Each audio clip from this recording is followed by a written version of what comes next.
Adaptive learning is seen by many to be a promising solution to the problem of personalized learning. And it's nothing new. In fact, like many pedagogical ideas, it's been around since the 50s. So why don't we see adaptive learning as a mainstream approach in higher education, even in progressive countries like the Netherlands? What are the risks and challenges associated with its adoption, and what needs to happen before adaptive learning can find a firm foothold in today's educational infrastructure? To find out, let's look at the stages of adaptive learning.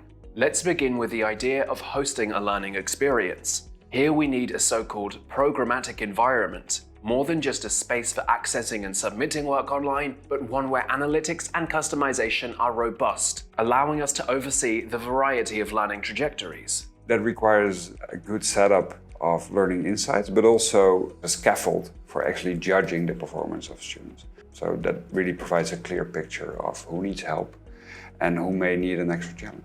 This sort of platform requires ubiquitous data collection and a rigorous data privacy and security framework. This means figuring out how to standardize data types and maintaining trust and transparency throughout the process. There are these data protection laws that you have to be mindful of, whether as a third party in the edtech, whether as an educational institution or a teacher that's actually putting these into practice. I think GDPR is a step in the right direction in regulating the data because it makes us more critical about the access we have to data and the data we actually need to utilize to provide value to our users. Having data on its own is useless, it's a bold statement, but it's the way you want to use your data that informs what you're looking for. So once data is collected, it's time to evaluate. But what is the right interpretation of that data, and how far can it be generalized and applied in different cases? How much can be done with algorithms and AI, and where will human intelligence come into these evaluations? The first step is to have a really clear understanding of what kind of disciplines and what kind of content areas and topic areas that you want to use adaptive learning in. We have seen a lot of use cases in a lot of different universities in the world. If you study those use cases, you can definitely see that most of the adaptive learning technologies has been developed for things that have definite answers and where the knowledge maps or concept interconnections are clear to us. Those are the places that we can first invest in, and then we need to do a lot of intense curriculum mapping and content generation and writing for all of those. So of course you need to hire teachers for that, or content writers for that, or learning designers for that.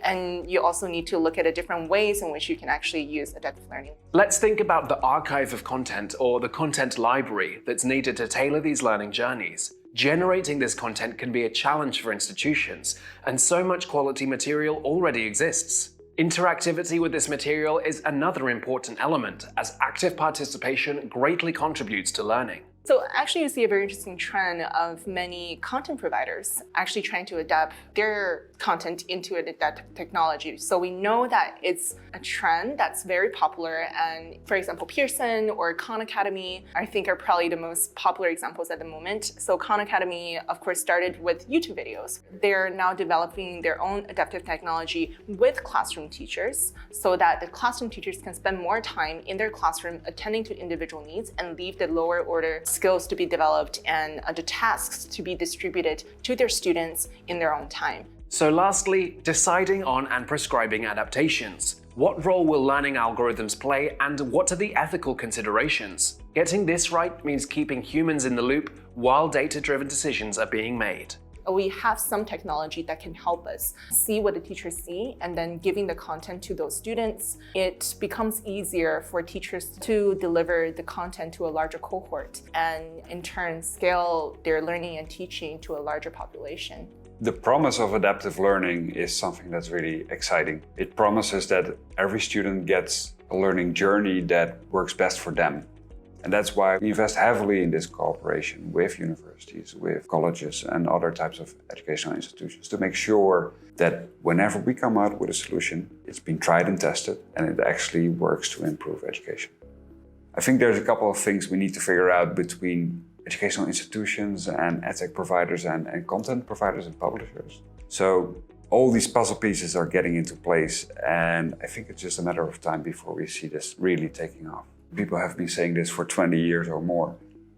But figuring out how to actually get that insight across, how to actually give teachers the leverage they need to help those students who need it most, that is, I think, the first thing I would invest in.